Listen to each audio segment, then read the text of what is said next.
Welcome to this expanded Saturday budget reconciliation episode of Leader Time by FedNet. Thank you for listening. When the Senate convened at 2 p.m. on June 28th, all of Washington expected a procedural vote, followed by up to 20 hours of debate and votes on unlimited amendments to the One Big Beautiful Bill Act. Instead, 4 senators spoke up front, and the floor was quiet the rest of the afternoon prior to a vote on the motion to proceed to the package. Next, you will hear from former Republican Whip John Cornyn of Texas, Democratic leader Chuck Schumer, Ohio freshman Republican Bernie Moreno in response, and although he delivered remarks in the next hour, Majority Leader John Thune. Each focused on the bill, which had undergone significant changes through deletions and rewrites under a parliamentary review, affectionately called the Bird Bath.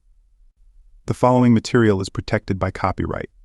Mr. President, I was here in 2017 when we passed the original Tax Cuts and Jobs Act, and what ensued was perhaps the greatest amount of economic growth, the greatest reduction of unemployment among all sorts of folks who historically have suffered high unemployment rates.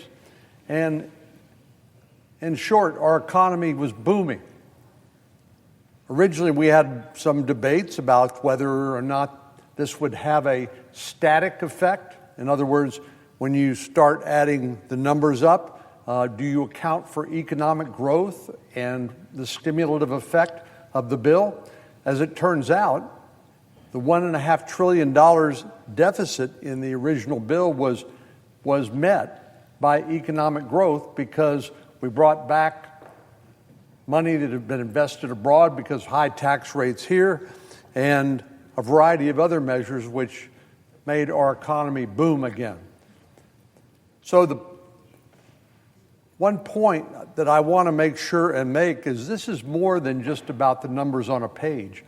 This is the cumulative effect of not only lowering taxes, but downsizing regulation, encouraging domestic energy production, and doing all of those things which will cause our economy to grow again. And if we can get our economy growing at a better rate, let's say 3% of our GDP, that will add trillions of dollars to the federal treasury and more than make up in any money that we end up providing in terms of tax relief. So I'm very excited about this particular legislation, what's now come to be known as the Big Beautiful Bill. But I have listened as our Democratic colleagues have criticized this bill, which hasn't finally been written yet. It's getting close, and I hope we can start voting on the bill as early as later on today. But what strikes me as bizarre is our Democratic colleagues have offered zero alternative. Do they want a multi-trillion-dollar tax increase on the American people? That on top of 40-year high inflation, thanks to Bidenomics, everything costs roughly on average 20% more than it did before the radical spending spree of the last administration, which threw gasoline on the fire of inflation and ate up the standard of living of most Americans and made their dollar worth about 20% less than it was beforehand. I think we have a better idea, and that is, no, we don't think you should increase taxes by trillions of dollars on top of 40-year high inflation, thanks to the Biden-Harris administration and their radical spending spree. I think most Americans would agree with us. So they have no alternative other than to raise taxes on hardworking American families. The other thing that this bill does is it increases the standard deduction. Most families don't necessarily even itemize their tax deductions, so the standard deduction is important. The child tax credit, we know that it's expensive to raise children, and so having an enhanced child tax credit is really important, and that is what this legislation will do. But the other thing that this bill does, as long as I've been in the Senate, we have never tried to undertake spending cuts necessary to deal with a $37 trillion in debt. We're now paying more interest on the national debt than we are on defense, which is unsustainable. We don't have to be reminded of recent events in Iran, for example, with Iran fast tracking toward a nuclear weapon. And thank goodness to the decisiveness and courage of our United States military and our Commander-in-Chief, President Trump. Iran is no longer on that fast track to build a nuclear weapon. But this is a very fragile, dangerous world we live in. The most dangerous since World War II. And none of us want to go down that path again. So the way we address that is to reestablish deterrence. American peace through strength. That's how we keep the peace, is through strength. And we can't do it if we don't have the money to spend on our defense, either on our personnel, on our weapons systems, and the like. So our Democratic friends have no answer to any of this. Their answer, I guess, is to do nothing. There was a former Speaker of the House, Sam Rayburn, years ago, a Texan, who said, any jackass can kick down a barn, but it takes a skilled carpenter to build one. And we're doing our very best to try to build that barn. Is it perfect? No. But we are trying, and we believe that we're making tremendous progress on a number of fronts. And one area that's particularly important to me and my constituents in Texas, all 31 million of them, is finally to bring some security to our border. We were told during the Biden-Kamala Harris administration that we needed to pass some new laws back when the policies of the administration were open borders, and we're still paying the price, and we probably will pay the price for years to come. Criminals coming across the border, some of the dangerous gang members, illegal drugs, human trafficking of innocent children and women.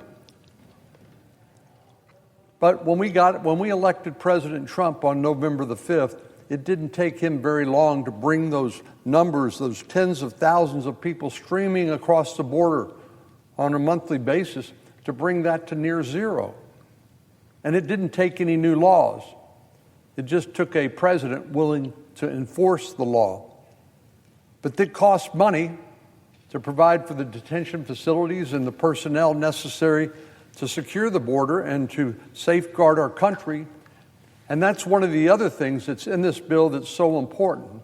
Money to build more infrastructure or the wall.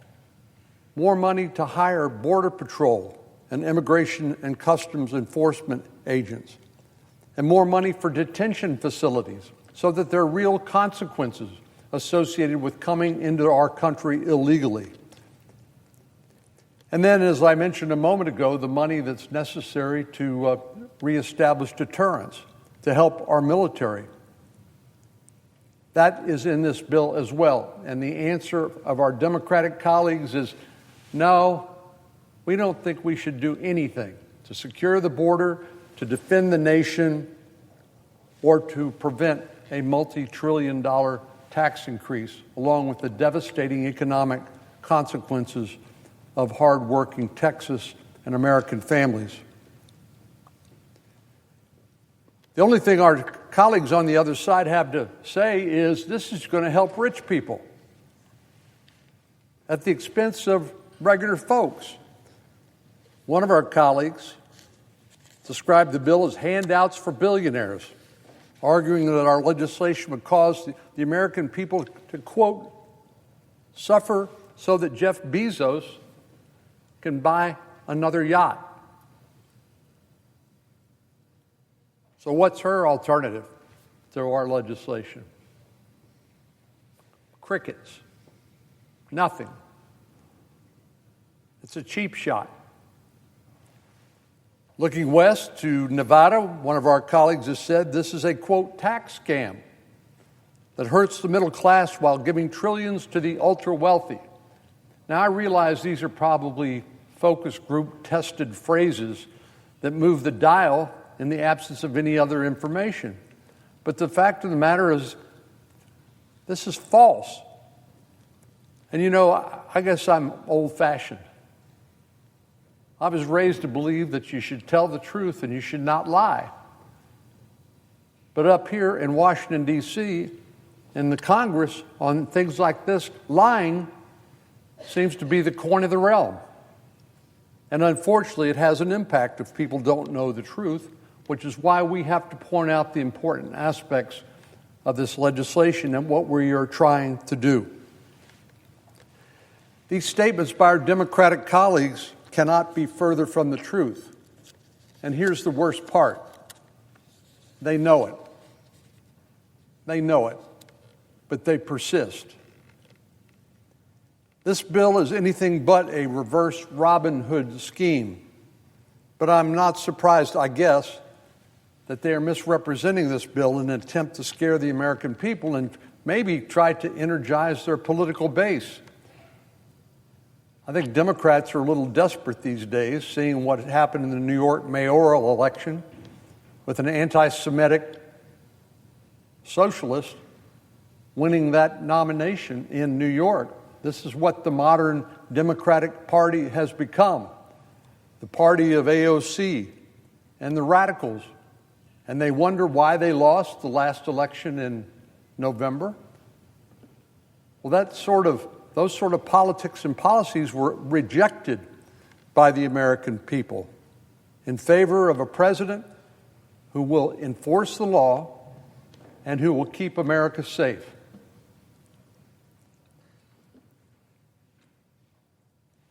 According to the Wall Street Journal, 62% of Americans will see a tax increase if we don't pass this extension. 62%. Well, that is obviously more than just people who are the well-to-do. Those are middle-class taxpayers. And, of course, President Trump has said he wants to further extend tax relief to the middle class, people who work in service industries, no tax on tips, no tax on overtime, no tax on Social Security. Those are genuinely middle-class tax cuts. And I guess our Democratic colleagues are opposed to those too. They think, I presume, that they ought to pay in the service industries, the middle class, hardworking middle class in our country ought to pay more, not less. If we let the Tax Cuts and Jobs Act provisions expire, households earning less than $400,000 a year will face a $2.6 trillion tax hike, with the average family of four earning $80,000 paying $1,700 more in taxes alone every year. In Texas, families will be saddled with $3,000 in additional taxes if we fail to extend these expiring provisions. And as I mentioned a moment ago, working families will see the child tax credit cut in half. Our Democratic colleagues won't tell you this, but the big, beautiful bill, as it's called, will prevent all of this and more. It increases the child tax credit, which is estimated to benefit 46 million American families. Are all of those the super rich? Well, I think not. These are average, hardworking, middle-class families who will benefit from the enhanced child tax credit. Our bill will help working Americans with provisions, as I said, like the no tax on tips and no tax on overtime. I would actually like to see some of our Democratic colleagues go out to their favorite restaurant and explain to their server that they support the U.S. government continuing to take a larger and larger cut of their earnings, their tips earnings. I doubt they would acknowledge that. I don't think that kind of suggestion would go over too well, but that's what they're doing by opposing this bill. And again, if they've got a better idea, let's hear it. Again, all we hear is crickets, silence, when they're not misrepresenting what the bill actually does. Another provision that is important, and this used to be bipartisan, back when Newt Gingrich and Bill Clinton, President Bill Clinton, a Republican speaker, a Democrat president of the United States, passed the Welfare Reform Act. Congress implemented reasonable working requirements for able-bodied adults. It's not good for people to sit on the couch and play video games all day when they are able-bodied. Work brings not only the ability to provide for yourself and your family a certain amount of dignity and self-respect, but it helps your community. It makes you a more productive, a happier person. And certainly it's not fair to the taxpayer to have them subsidize people sitting on the couch playing video games all day when they can contribute to their community and their family.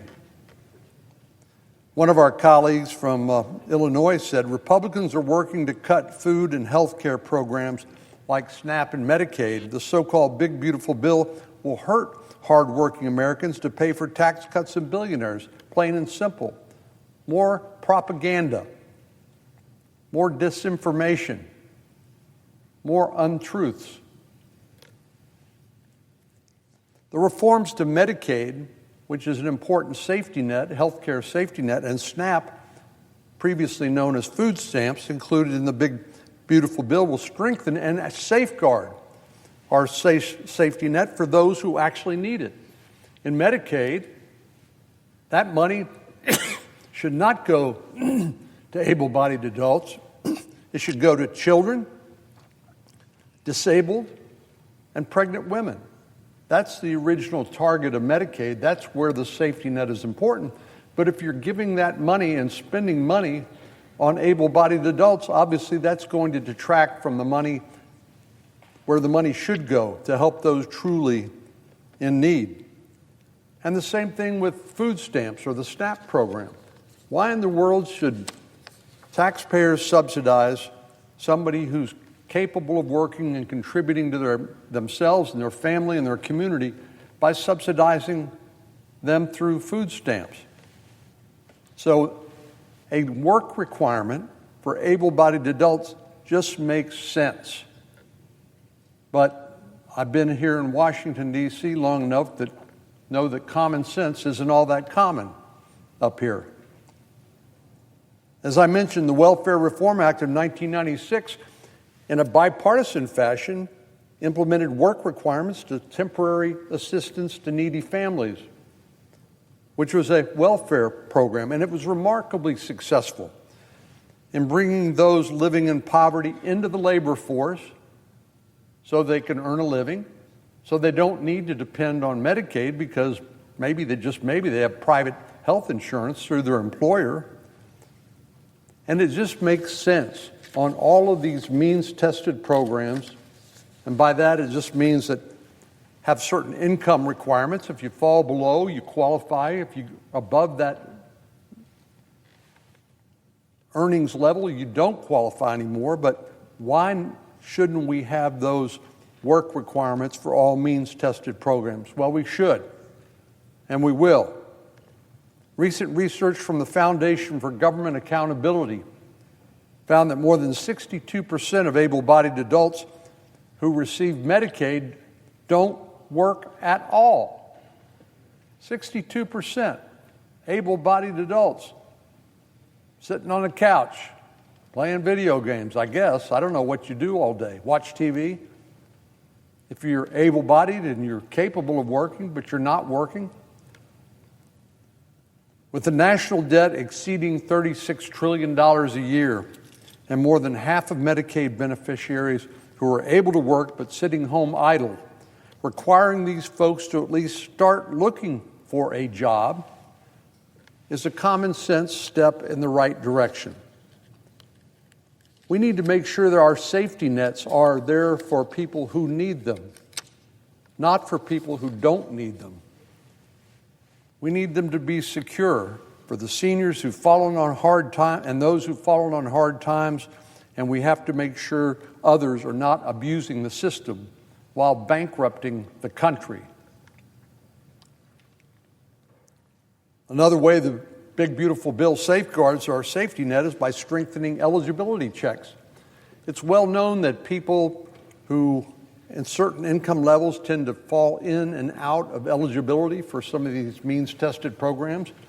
Let's say they're working, but then they've lost a job, and until they can find another one, they need access to them. But once they get a job, then they no longer should qualify. So strengthening eligibility checks is an important reform. And not providing these benefits to illegal aliens. You know, the Border Patrol tells me in my many visits down there, and I've hosted many of my colleagues down at the border, they said there's push factors and there's pull factors to illegal immigration. The push factors are the normal ones you would expect: poverty, violence in your home country. But the pull factors are the incentives that are provided to people to come to our country illegally. And when we provide taxpayer benefits to people from other countries, it is a pull factor. It is an encouragement, an incentive, and particularly when there are no consequences to violating the law, as was the case during the 4 years of the last administration. Our colleagues across the aisle apparently think it's okay to take money out of your pocket and to give it to illegal aliens for benefits. And they see no problem with incentivizing more and more people to come across the border illegally. Well, this brings me to another important provision, which is important particularly to my state, the state of Texas. Thanks to the efforts of the Texas delegation in the House, this bill includes money to reimburse the state of Texas for border security measures that were undertaken in the absence of the federal government doing its job during the Biden administration. Our international border is a federal responsibility, but in the absence of the Biden administration enforcing the law, the state of Texas had no alternative but to implement Operation Lone Star, to provide the Department of Public Safety and the National Guard to help secure the border, to help stem the flow of drugs, to help slow down the human trafficking, and to slow down and stop as much of the illegal immigration as they could. And that came at significant expense to state taxpayers. This is not the state's responsibility, but the state had to bear the burden, and this bill reimburses Texas taxpayers for that unfair burden that was left as a result of the abdication of responsibility by the previous administration.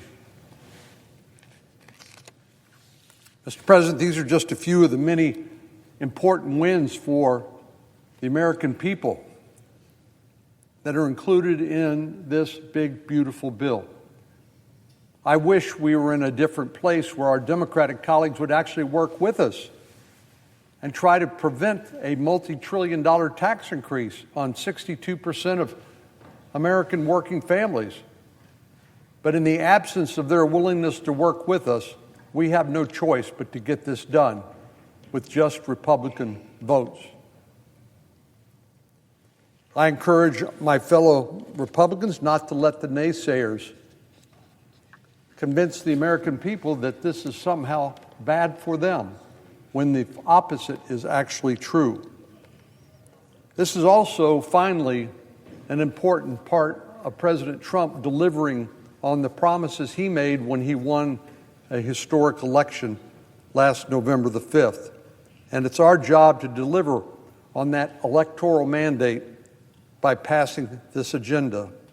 This bill will do wonderful things for the 31 million people in my state and the 250 million people who call America home. And I look forward to supporting it when it comes to a floor in the coming hours and days. I yield the floor. Mr. President, I want the American people to understand exactly what's happening right now with Senate Republicans and their so-called big, beautiful bill. Senate Republicans are trying to pull a fast one on the American people. For weeks, they've struggled with the reality that most people hate this bill. Leadership has struggled to secure votes among their own ranks who know how bad the bill is. And now they've scrambled to meet an entirely arbitrary deadline. So what did the Republicans do late last night? Hard to believe. This bill is worse, even worse, than any draft we've seen this far. It's worse on health care. It's worse on SNAP. It's worse on the deficit. At the very last minute, Senate Republicans made their bill even more extreme to cater to the radicals in the House and Senate. Republicans are about to move forward with a radical 1,000-page bill just made public in the last several hours without knowing how many trillions it will cost. They don't even want to know a CBO score. They're afraid to show how badly this will increase the deficit. On this bill, a major bill that affects every part of American life, hiding the CBO scores in defiance of their own promises to cut the debt. Deficit hawks out there on the Republican side in the House and Senate. This bill makes the debt worse and the deficit worse, even worse than before. Future generations will be saddled with trillions in debt. Debt is abstract, but what does it mean for the average American? Raising your costs to buy a home, raising your costs to buy a car, raising your costs on credit card bills. And why are they doing all this? Why are they doing the biggest Medicaid cuts in history? Now it's getting close to $1 trillion just in Medicaid alone. All to cut taxes for the ultra-rich and special interests. And they did it while most Americans were asleep. It is astounding that this is the product Senate Republicans have come up with. Because for weeks, they kept saying they were going to strengthen Medicaid, that they'd moderate, quote unquote, the House clean energy cuts, that nobody would lose benefits. Well, all of that has gone out the window. Those supposed moderates on the other side are falling like dominoes, ready to move on a bill that does precisely the opposite of what they claim. Many Republican senators have admitted they're not happy with this bill. One said it will take away health care from working people, and yet there's still a yes on this bill. If Republican senators are not happy with this bill because they know how badly it hurts their constituency, they should vote no. After all, they're United States senators. They have the power to vote however they want. Did they forget that was an option? Are they all so afraid that they can't do what they know is the right thing for the American people? Just incredible, incredible. After weeks of hemming and hawing from Republicans, the bill they are ready to proceed with is the most extreme version of their bill yet. I guess when push comes to shove, leave it to Republicans to cave to their hard right flank. Under this draft, Republicans will take food away from hungry kids to pay for tax breaks to the rich. All the data shows Democrats don't like it, independents don't like it, and Republicans don't like cutting SNAP, taking food away from kids, all to pay for tax breaks for the wealthy. The SNAP cuts, and I'm sure we'll hear from Senator Klobuchar shortly, are every bit as bad as in the House, the worst in history ever. Those cuts are cruel. Those cuts are un-American. But it's what Republicans are getting ready to do. Meanwhile, Medicaid, where they've had so much controversy and back and forth, Medicaid will be fed to the sharks under this bill. In fact, we just got the news that CBO said the Medicaid cuts in this version are worse than any version of the Republican bill to date. Nearly $1 trillion in cuts, just to Medicaid alone. And there are more cuts for ACA and Medicare. Let me repeat. This version of the bill cuts nearly $1 trillion in Medicaid alone, worse than any version we have seen so far. $930 billion, to be precise. And that does not count the many billions and billions and billions more in cuts to ACA and Medicare. Far worse than anything we have seen so far. The tiny tweaks that Republicans made to provide the provider to the provider tax will still decimate state budgets and do nothing to protect hospitals in the coming years. And what about the rural hospital fund Republicans have spent the last few days touting? It's a drop in the bucket. This rural hospital fund is a fig leaf. It's like putting a Band-Aid over an amputation and sending the patient home. When the rural hospitals start closing,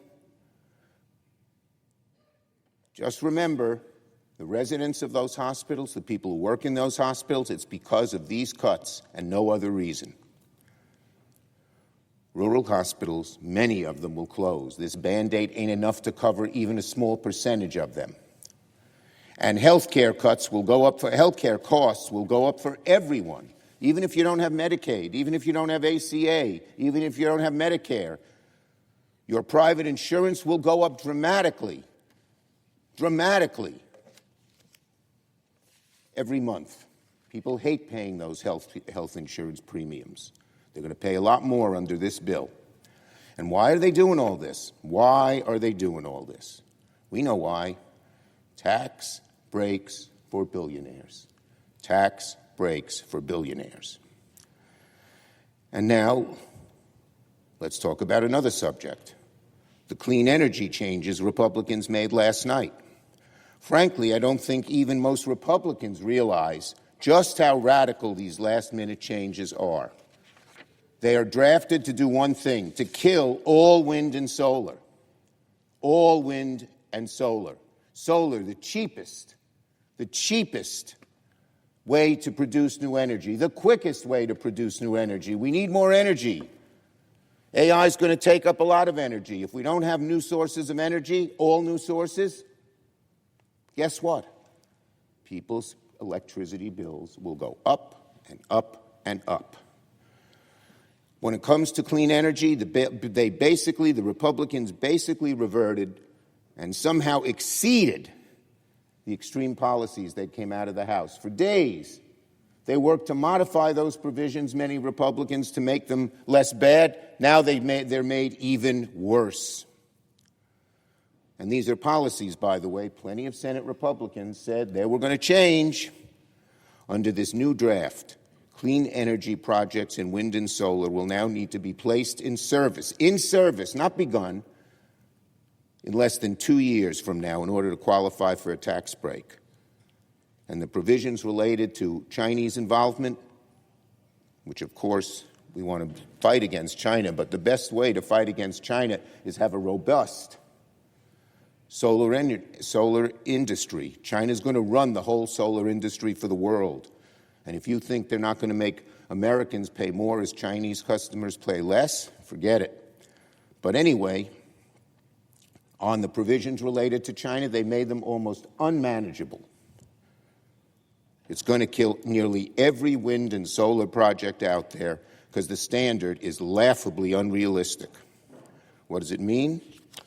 Projects already in the works will shut down.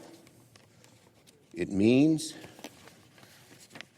that people will lose their jobs. It's estimated 840,000 jobs. Add that to the healthcare jobs. Wow. Americans will pay hundreds of dollars extra a year on electricity as soon as the next year. Thanks to the Senate Republicans caving in to big oil, it will be China, not the United States, that will likely becomes the world leader in energy production in the years to come. Self-destructive, needless, harmful to both our economic and national security. And it just shows how tight big oil's grip is on Senate Republicans. Remember, 80% of these clean energy investments, my colleagues, have gone to Republican districts. The investments support, as I said, over 800,000 jobs. Republicans are so beholden to the fossil fuel industry, they'd rather kill jobs in their own communities than upset the big oil lobby. Disgusting, shameless, and done, of course, while most Americans were asleep. So again, Republicans are trying to pull a fast one on the American people. Republicans are pulling a fast one even on their own members, and certainly on their own constituents. This will hurt the reddest of states badly. If Republicans proceed, Senate Democrats will hold them to account. We'll gear up for another night of vote-a-rama very soon. We'll expose this bill piece by piece. We will show how it cuts health care, raises costs, rewards the ultra-rich. We welcome this debate. And if Republicans proceed and follow Donald Trump over the cliff, with this bill tied to their ankles like an anvil, they will not only doom their own communities, they will doom their political fortunes, their own political fortunes, and have no one to blame but themselves. So, Mr. President, as I said earlier and I predicted earlier, our Democrat colleagues have come out and totally mischaracterized this bill. So let me just go through this again very slowly so that they can watch it and listen. So the question really is this a bill that helps working Americans, or is this a bill that helps billionaires? Which, again, let me just pause on the irony that it wasn't too long ago where they were saying millionaires until they themselves realized that they became millionaires. Again, different topic. If you take out a car loan for an American-made automobile and you can deduct that interest, the bill in the text specifies that you cannot make more than $100,000 per year. I think by definition, somebody who makes less than $100,000 a year is not a billionaire. So indisputable that that part of the bill does not help billionaires. It helps working Americans. Notice that was not addressed. Second, no tax on overtime. I don't think there's a lot of billionaires that punch a clock. That is clearly something that helps working Americans. No income tax on tips. Once again, I don't see a lot of billionaires serving us at restaurants, taking care of us at nail salons or barbershops. It is clearly something that helps working Americans. As I predicted, they did not address that particular provision. No tax on Social Security. And that is capped at $150,000 in income. Again, by definition, not a billionaire. A $5,000 tax increase that's prevented. That does not help billionaires. It helps working Americans that don't want to see their taxes go up. They didn't address that. Now, when 10 million illegals invade this country and drive down our wages, drive up our housing costs, do you think Jeff Bezos or Mark Zuckerberg or Elon Musk are worried about the price of housing? Jeff Bezos just had a $55 million wedding in Italy. I don't think he's worried about his housing costs going up. I don't think there's a lot of criminal aliens that are going to Beverly Hills or Palo Alto or Martha's Vineyard to buy homes. They are going to places like Springfield, Ohio, where we saw our average rents go from about $1,000 to 2 or 3 times that amount because we had a surge of 18,000 aliens in a city of 50,000 people. Insurance prices went up because we had a massive amount of car accidents and crashes. That's real world. That happens, and that affects working Americans. And what this bill does is it deports them. Now, what isn't said by my Democrat colleagues is that they have a lot of their friends that love criminal alien labor. They can't complain. They get paid a lot less money. That doesn't benefit working Americans. Working Americans don't have 5 gardeners and 3 nannies at their house in Martha's Vineyard, but Democrat colleagues' friends sure do. Go spend a summer in Martha's Vineyard. You'll see exactly what I mean. You'll see decadence unlike something you've never seen in your life. $30, $40 million homes, private jets to get there. You know what they do? They sip cappuccinos in the morning talking about climate change when they heat and cool their homes 365 days a year. That's who funds the Democrat Party today, and it's quite sad, honestly, because the Democrat Party used to be the party for working class. It used to be the party that were championing things in this bill. A $2,200 child tax credit. Do you think that billionaires are really going to think about $2,200 as a child tax credit, something that they're really going to motivate them? Do you think that billionaires are going to rush out, get married, and have kids because they're going to get a $2,200 child tax credit? Or do you think it's going to allow them to buy groceries? The Democrat leaders spoke about SNAP benefits and taking food away from children. Those are the kinds of hyperbolic statements that I think all of us here in the United States Senate should be above that. Nobody's suggesting that we take food literally out of the hands of children. But what their policies did do over the last 4 years, inadvertently maybe, I'll give them credit, raised grocery prices to the point where working Americans had to make a decision at the cash register whether to buy something or not. I saw it with my own eyes. I saw it with my own eyes as I went into Giant Eagle in Westlake, Ohio, and I would see people come in and to buy groceries, and they would have to make a decision. Maybe the bigger cereal box they can't do. Maybe they have to go to generics instead of the Kellogg's because their grocery bill is just too high. Imagine what that feels like. You're a working American. You worked your whole life, and in front of your children, you have to look at them and say, I can't afford to get you cereal today. I can't afford to get you that extra snack that you wanted. They drove up the price of inflation.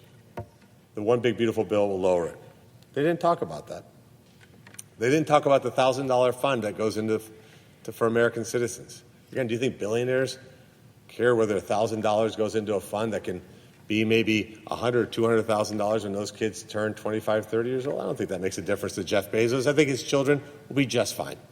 Something that helps working Americans. Again, they don't address that. At least be honest about your objection to the bill, and their objection to the bill is pretty straightforward. They don't want President Trump to get a win. Let's talk about health care. Do you think that billionaires worry about their health care premiums? Working Americans do. What are we doing? We're preserving these health care programs for the people who need them. We're strengthening Medicaid. What they've allowed to happen is that states have been gaming the federal government, drawing down funds to pay for other projects and other benefits. And the people who are going to be eliminated from the Medicaid system is illegal migrants. We shall see whether in this bill they object to that provision. Because in our current draft, again, they don't refer to this, it says that you cannot receive any welfare programs unless you're an American citizen. They'll have the opportunity to object and remove that from the bill. That doesn't help billionaires, but it does crush working Americans. They didn't talk about the dangers all over the world. Congo and Rwanda just signed a peace deal in the White House yesterday. Pakistan and India averted a massive war. We now have a ceasefire between Iran and Israel.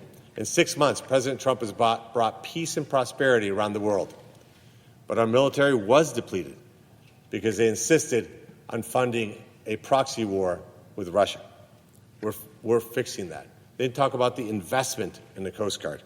They would leave that out because, again, they want you to think that this bill is about billionaires. It certainly is not. They didn't talk about the air traffic control system. My colleague has been here almost as long as I've been alive. He had the opportunity, when he controlled this chamber, controlled the House, controlled the presidency, to fund a modernization of our air traffic control system. He didn't do it. He isn't talking about that. And he talked about the Green New Deal, the Green New Scam. Let's talk about that for a second. Let me just walk you through, if you're not familiar with what this is. Let's say that you want to build a solar project, for example, in London, Ohio. You can go out and buy acres of land, way more than market value. Why? Because the federal government will pay you 30% of what you think the project is worth. Let me just repeat that for a second. Say that a project's going to cost you $10 million to build. The federal government will pay you 30% of what you think it's worth. That's in the Inflation Reduction Act. It's what they call fair market value. So let's say you find a friendly appraiser that says, hey, this solar project is really worth $30 million. The federal government will write you a check for $9 million of the $10 million it costs to build that project. If you're really savvy, you then go to a bank. You say, hey, look, I got this project. It's worth all this money. Can you give me a loan? Maybe they get half, $5 million. Before it produces one electron, you've put $4 million in your pocket. Do you really care if the project succeeds? Why would you? You just made out like a bandit. This is why the Inflation Reduction Act, when it was passed, was supposed to cost about $1 trillion, and it's costing exponentially more than that. These are scams on the American people. Now in Ohio, we have thousands of years of natural gas. Thousands of years, the cleanest energy you can imagine, the most abundant, reliable energy. What did the Democrats in the previous administration do? Completely kneecapped it. Banned liquid natural gas exports, made it virtually impossible to explore for new natural gas, removed permits from federal lands, canceled the Keystone Pipeline. Who did that affect? Do you think that billionaire buddy of one of my colleagues who has a compound on Martha's Vineyard cares if his energy price went up 30%? He does, by the way, doesn't even pay the bill. He has somebody who he knows that has somebody beneath him, that has somebody beneath them that actually pays the bills. He has no idea. If his energy price went up 30%, it wouldn't even affect their life. I was with somebody in Martha's Vineyard a couple, 3 years ago.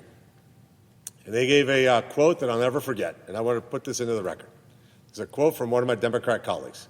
Now, in the spirit of decorum, I will not mention their name, but here's the quote. In front of a $35 million home,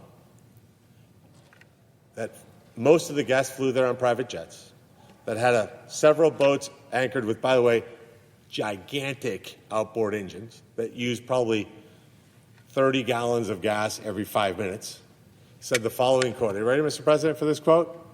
If you want to live like a Republican, vote for a Democrat.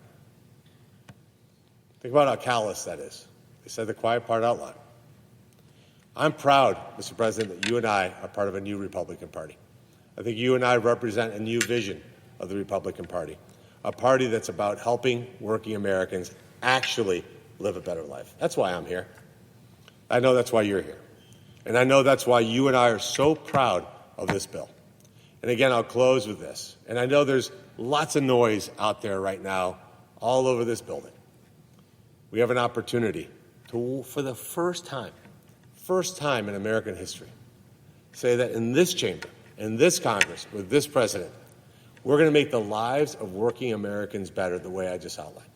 And while my colleagues, I don't expect them, and it would be quite honestly odd for them to agree with us on everything. Just don't lie. Just don't come out here on the floor and say that this is a bill for billionaires. This is a bill for working Americans. And I would challenge any of my colleagues that are going to speak that when they make those statements, reference the page number and the exact line in the bill that helps billionaires. Just point that out. And by the way, on these solar scams, we're not banning solar panels. We're not banning windmills. What we're saying is we're not going to make you filthy rich if you build one of these projects. But if you want to build a solar panel project somewhere in Ohio, you can do it. You're just not going to do it with the massive subsidies from the federal government. So, Mr. President, again, I'll urge all of my colleagues, let's unite as a party. Let's show the American people that Republicans have the ability to govern, that we can come together to pass a transformative and historical bill. Majority Leader. Thank you, Mr. President. Mr. President, we have before us today a once-in-a-generation opportunity to deliver legislation to create a safer, stronger, and more prosperous America. With one bill, we can deliver on a number of priorities. Tax relief for hardworking Americans, economic growth, a stronger national defense, a more secure border, a more reliable energy supply, and reductions in waste, fraud, and abuse across the federal government. Mr. President, we seldom have an opportunity to take the kind of action that we're planning to take on just one of these priorities, let alone all of them. When was the last time we considered legislation like this to give a $150 billion boost to our defense spending?